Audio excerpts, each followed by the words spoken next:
Hello and welcome to my very first story time online. I am Miss Branham and I will be your engineer for today as we read one of my favorite stories from when I was a little girl called The Little Engine That Could. Now, this story was written by Watty Piper and it was written back in 1930. So this book is 90 years old. This story has been around for a very long time. But when I was a little girl back in the 1970s and 1980s, it was one of my favorite stories, and I listened to it over and over again. So let's learn a little bit about the little engine that could. Oh, let me show you something. So you see here in the book where it says Rankin. Well, Rankin was my name before I got married. And I always used to write my name in my books when I was little so that people would know they were my book. So that was me from probably about 1980, letting everybody know that this was my book. The Little Engine That Could. Chug, chug, chug, puff, puff, puff. Ding dong, ding dong.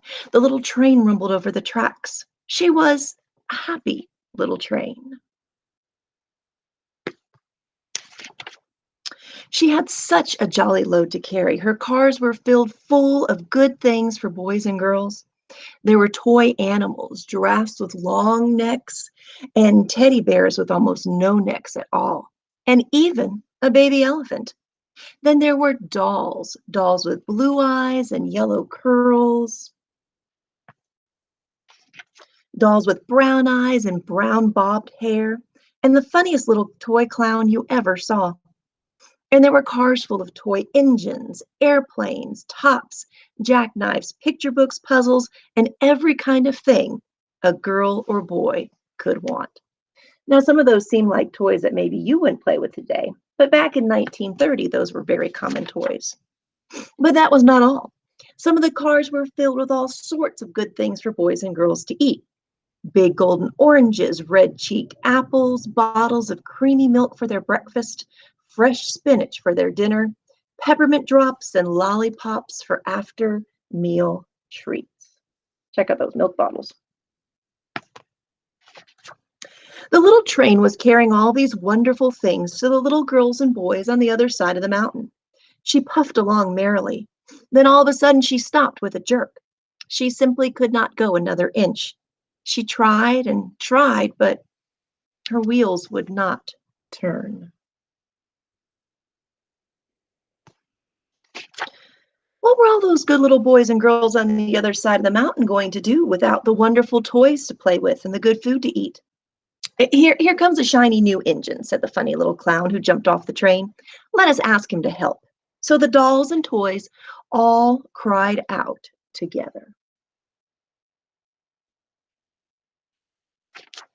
Please, shiny new engine, won't you please pull our train over the mountain? Our engine is broken down and the boys and girls on the other side won't have any toys to play with or good food to eat unless you help us. Well, I don't know. Looking at his face, he doesn't look like he's ready to help. But the shiny new engine snorted, I pull you. I am a passenger engine. I've carried a big fine train over the mountain with more cars than you ever dreamed of. My train had sleeping cars with comfortable berths, a dining car where waiters bring hungry passengers whatever they want to eat, and parlor cars in which people sit in big soft chairs and look out big windows. I pull the likes of you? Indeed not. Oh dear. And off he steamed to the roundhouse where the engines lived when they're not busy. How sad the little train and the dolls and toys felt. And the little engine called out, the passenger engine is not the only one in the world. Here is another engine coming, a great big strong one. Let us ask him for help.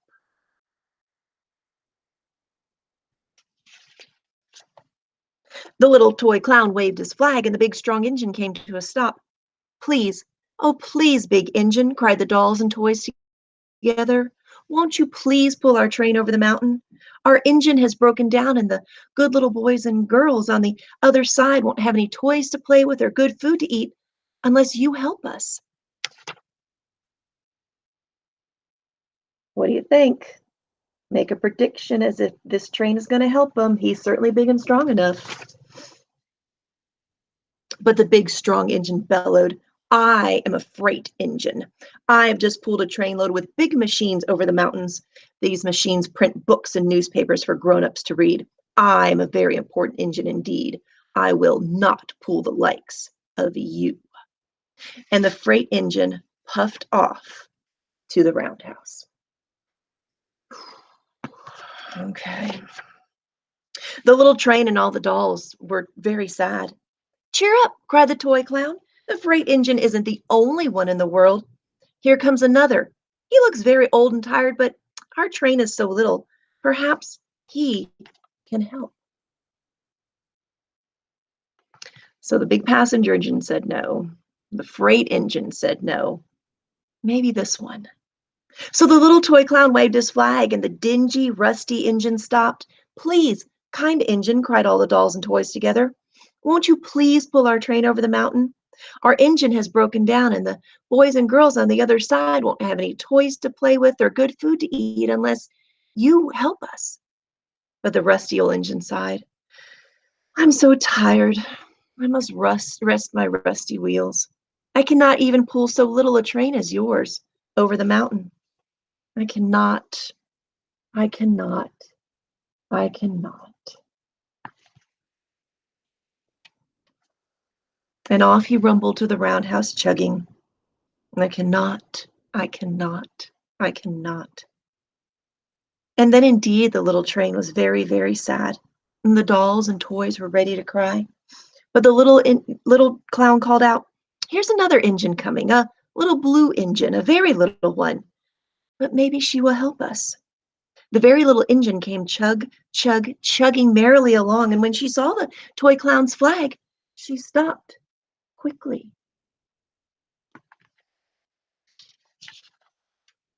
"What's the matter, my friend?" she asked kindly. "Oh, little blue engine," cried the dolls and toys, "will you pull us over the mountain? Our engine has broken down, and the good boys and girls on the other side won't have any toys to play with or good food to eat unless you help us. Please, please help us, little blue engine." "I'm not very big," said the little blue engine. "They only use me for moving trains in the yard. I've never been over the mountain." "But we must get over the mountain before the children awake," said the dolls and toys. The very little engine looked up and saw the tears in the doll's eyes, and she thought of the good little boys and girls on the other side of the mountain who would not have any toys or good food to eat. Then she said to herself, "I think I can, I think I can, I think I can." And she hitched herself to the little train. She tugged and pulled and pulled and tugged, and slowly, slowly they started off. The toy clown jumped aboard, and all the dolls and the toy animals began to smile and cheer. Puff, puff, chug went the little blue engine. "I think I can, I think I can, I think I can, I think I can." Up, up, up, faster and faster and faster the little engine climbed until at last they reached the top of the mountain. And down in the valley lay the city. "Hooray!" cried the little clown doll and all the dolls and toys. "The little boys and girls in the city will be happy because you helped us, kind little blue engine." And the little blue engine smiled and seemed to say as she puffed steadily down the mountain, "I thought I could, I thought I could, I thought I could, I thought I could."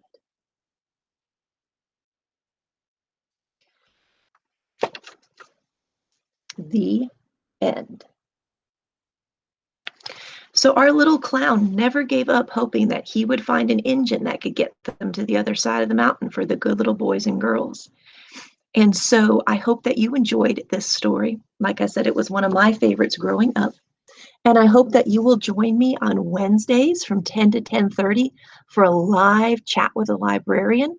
Check our library website for the link to meet up with me, and I hope to see you all then. I'll be there every Wednesday waiting to talk to you. Have a great week, and I hope I'll see you soon.